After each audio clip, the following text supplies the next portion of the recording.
Oda does it again. Back to back to back hype.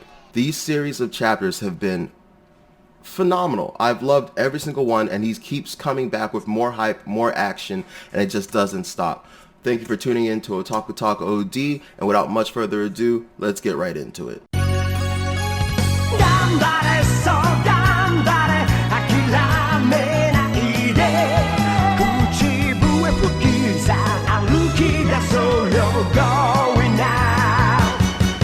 Alright, chapter 1002 of One Piece. Man, I love this series. I don't care how long it runs, honestly.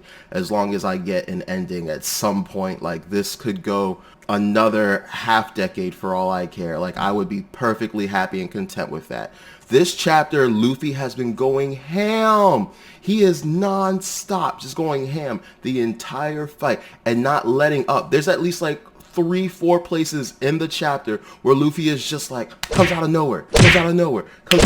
He's not playing with Kaido. He is not playing with Kaido, and he's letting him know that. Oh, geez. It's just so beautifully set up. Like last time I was talking about this, I talked about how this reminds me a lot of like a MOBA. I've been playing a lot of games right now. I've been playing League. I've been playing something called Genshin. And the way they're set up is very strategic. Like I said before, we have the Bruisers and Luffy and Kid. Then we have the Assassins and Killer and Zoro. And then we have the support, I guess you could call him Mage, in Law. And he's playing a support role, but he can still do damage. And it's just insane.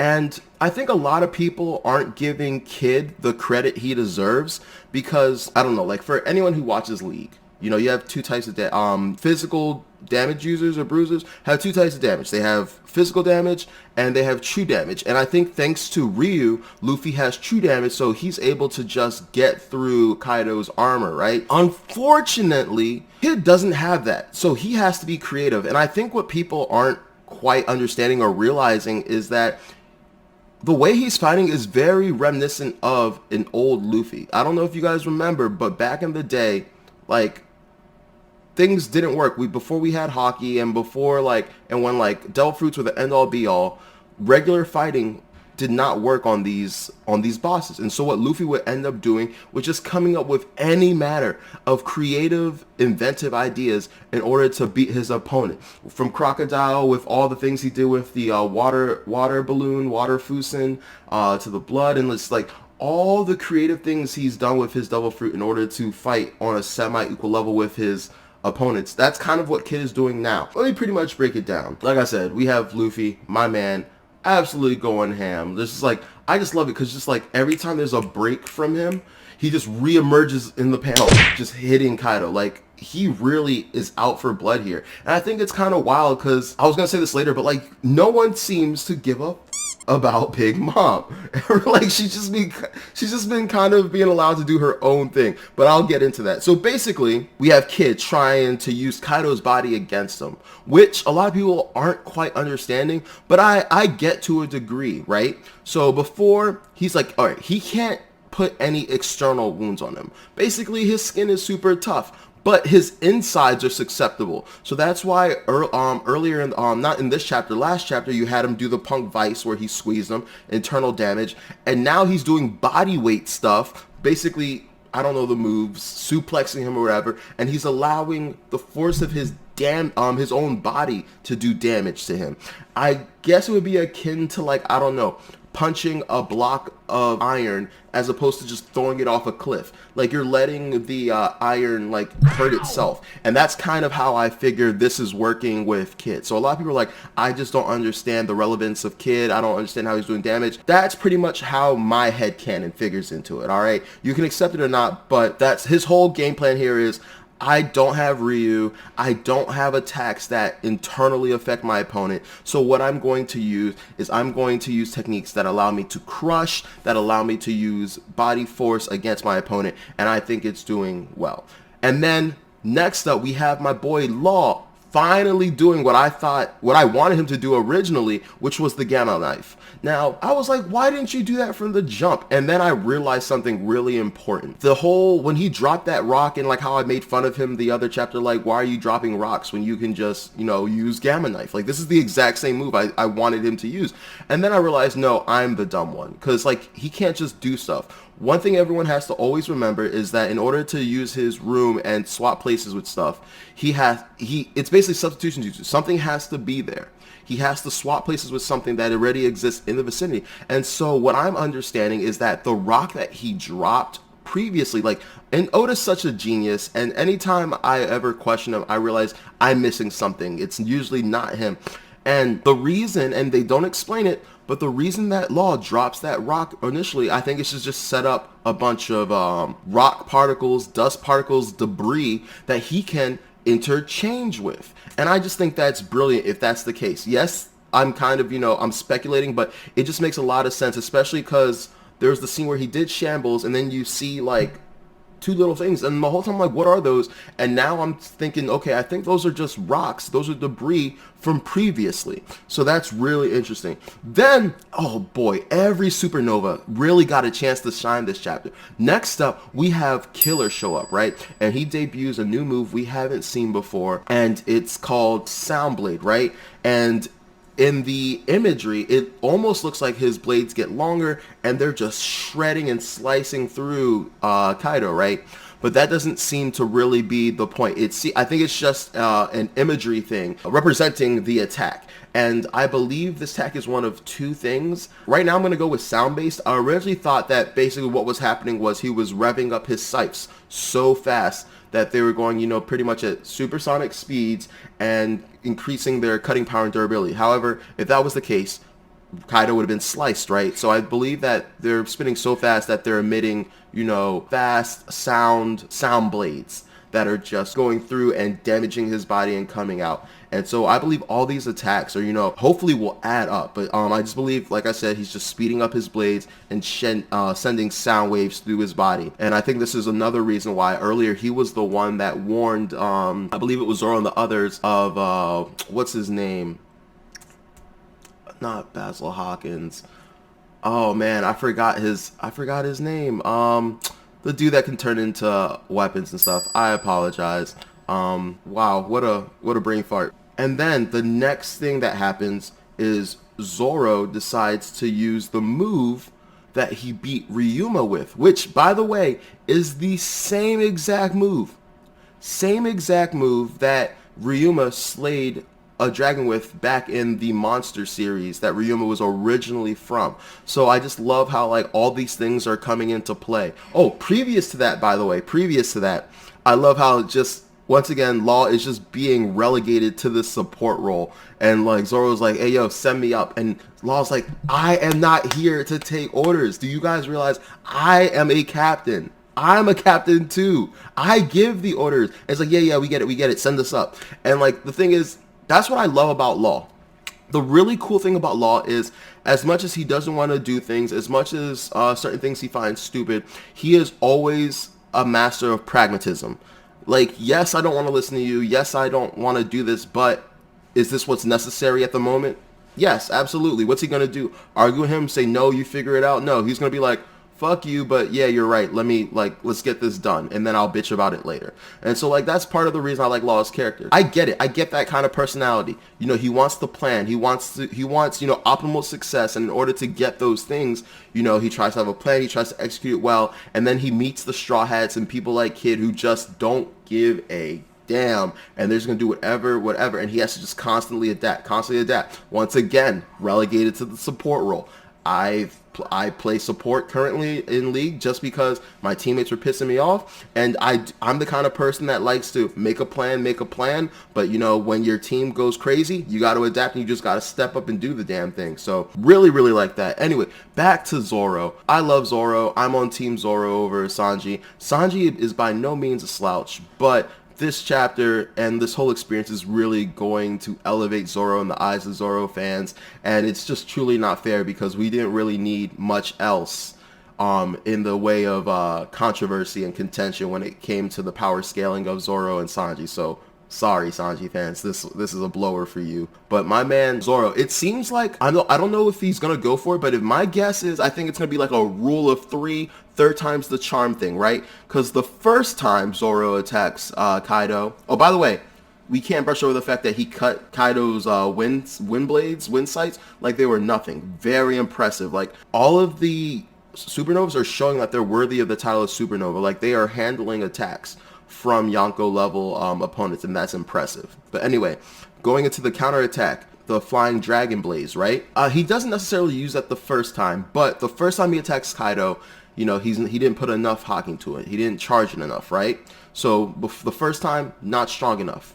The second time, he has ample power, right? And we know it's ample because Big Mom immediately tells Kaido to dodge, and Kaido immediately, like, you have that panel zoom in on his face, and he immediately knows, like, holy shit, I cannot be hit by that.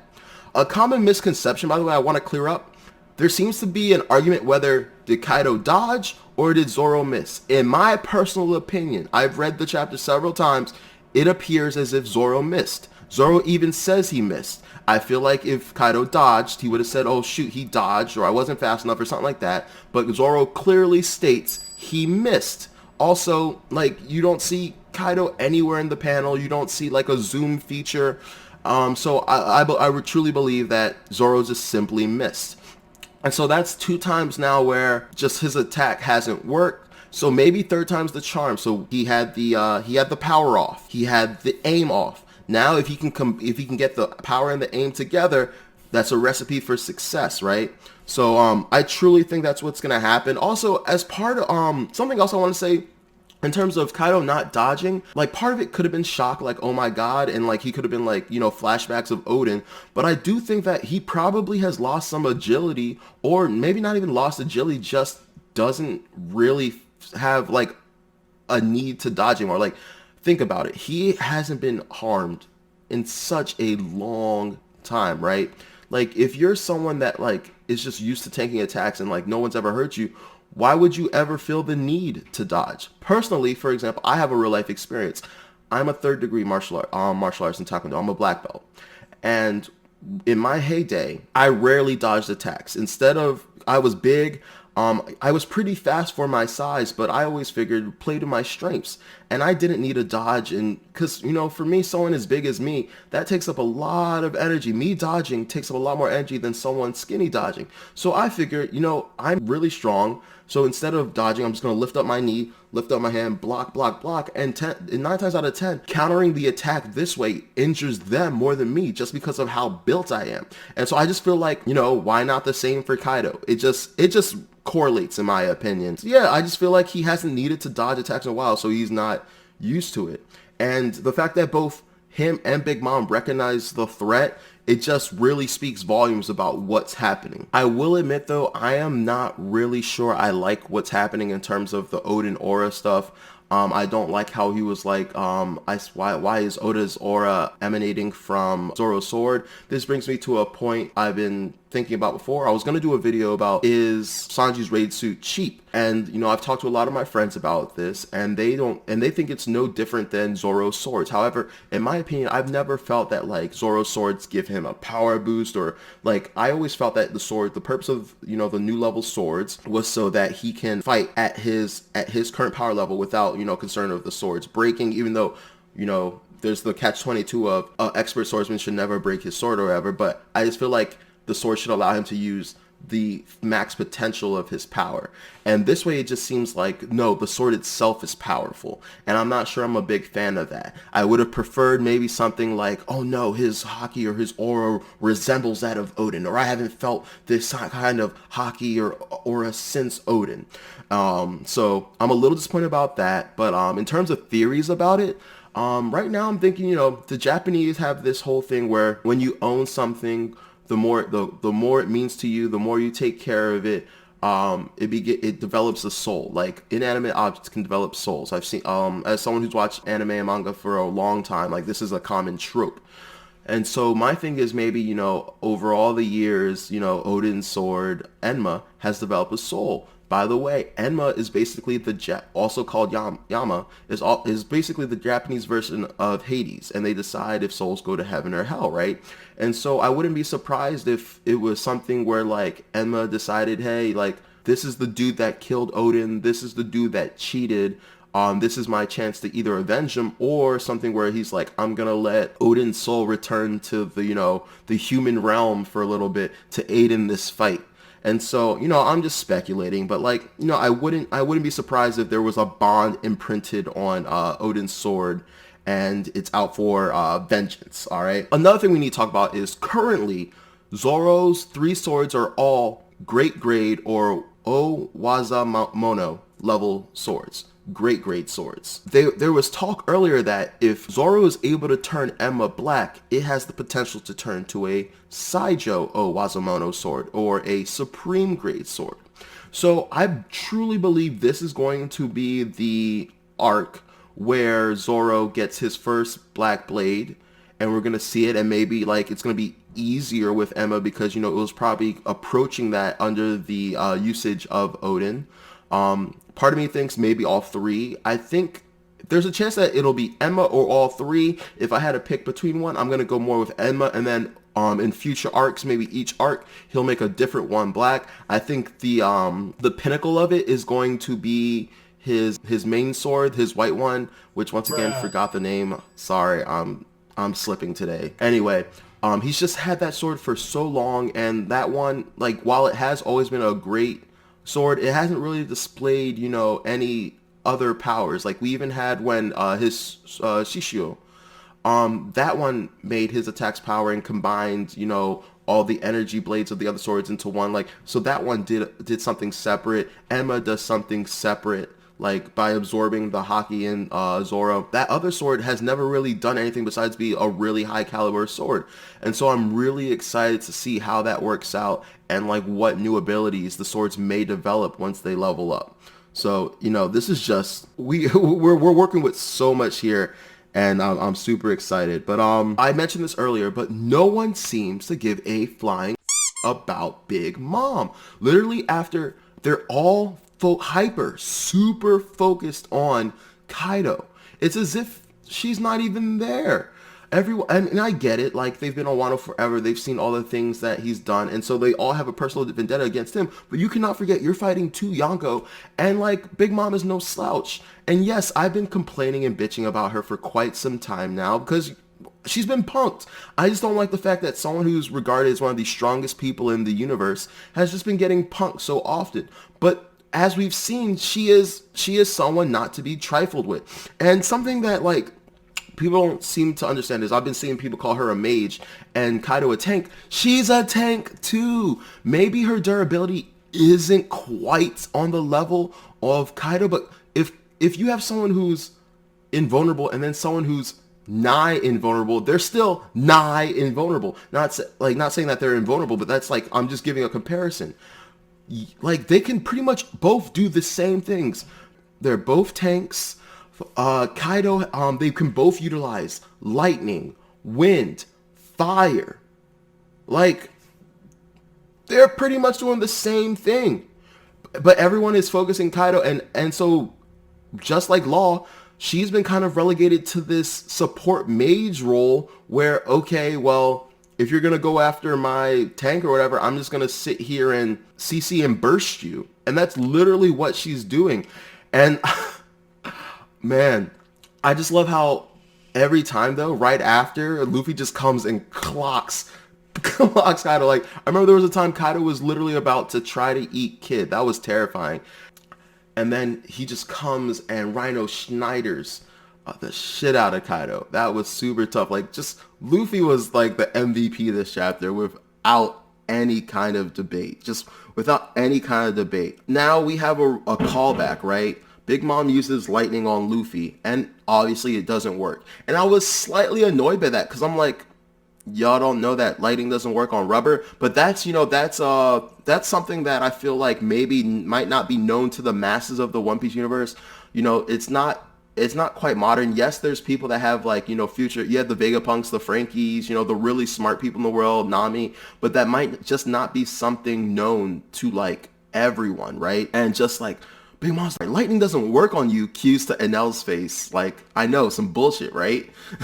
Like, he's like, ain't it some shit?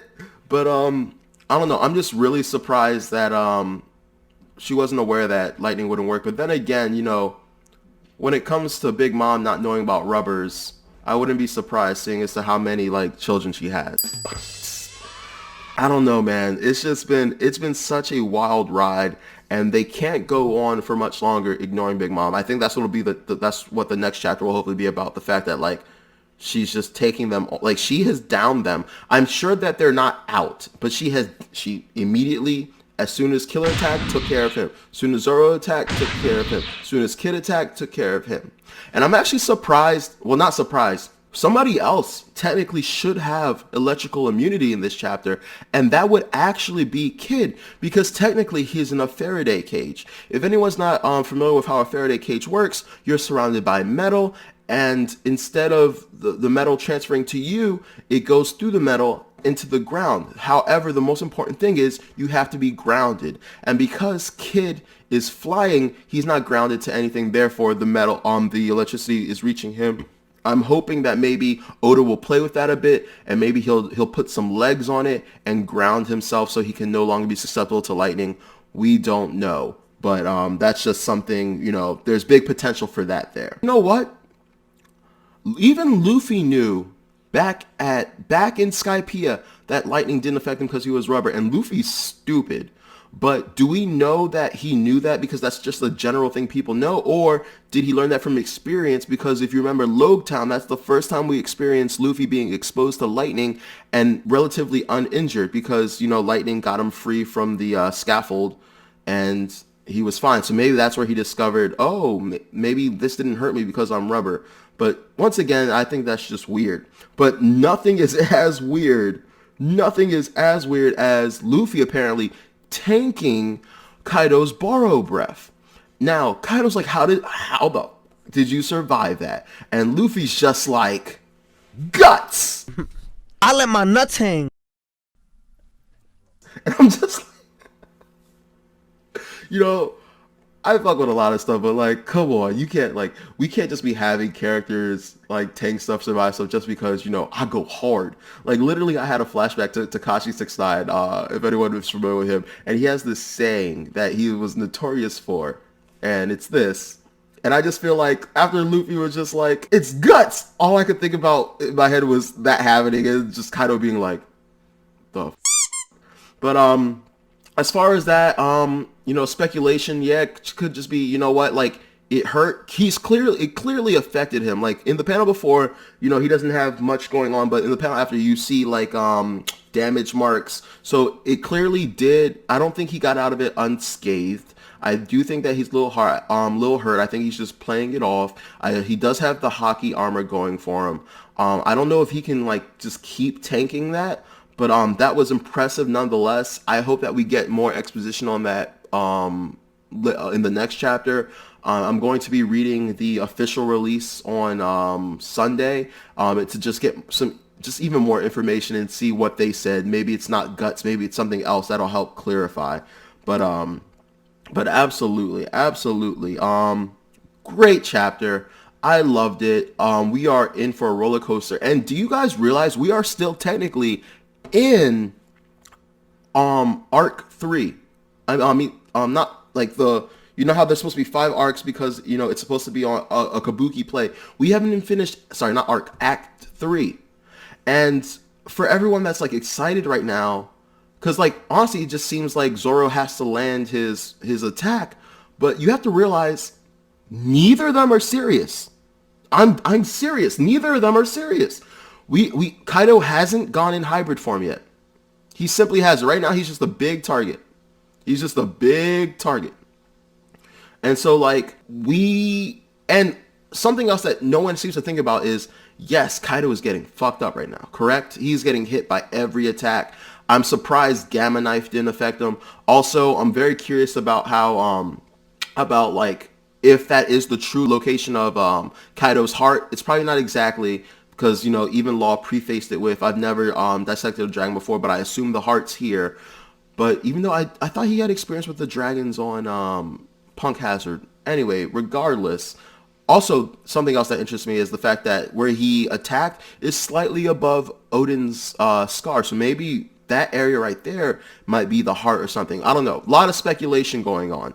But The sheer fact, though, that Kaido is taking all these hits that, in my opinion, would floor any other person of great strength. Like, I think that there's other people, maybe even Garp or just like some other higher ups that like just could not tank these hits he's tanking. Just speaks volumes for him. I just think he's being lazy about evading attacks. I purely think that's it. I just think that like he's being lazy about it, and he's gonna get annoyed, and he's gonna go into hybrid form, and he's going to go ham.